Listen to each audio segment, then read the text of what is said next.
Texnologiyalar rivojlanib borayotgan bir davrda yaratilayotgan har bir yangi texnikadan xabardor bo'lish zarur. Yosh mutaxassislarning mahorati va intellektual bilimini oshirishga qaratilgan loyiha bu yil 2-marotaba amalga oshirildi.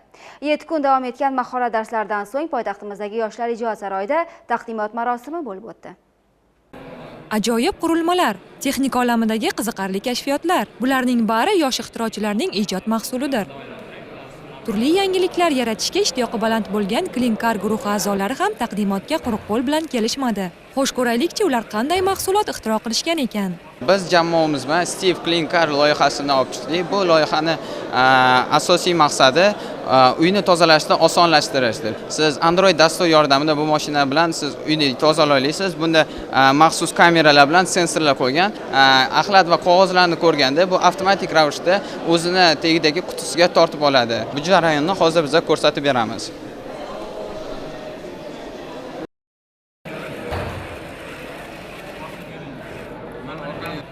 Bir hafta davomida bo'lib o'tgan mahorat darslarida 2000 ga yaqin yosh mutaxassislar Janubiy Koreyalik injenerlar ko'magida o'z malakalarini oshirishdi. Ushbu loyiha yakuniga ko'ra esa 140 nafar qatnashchi saralab olindi va ular guruhlarga bo'lingan holda o'z loyihalarining taqdimotini o'tkazishdi.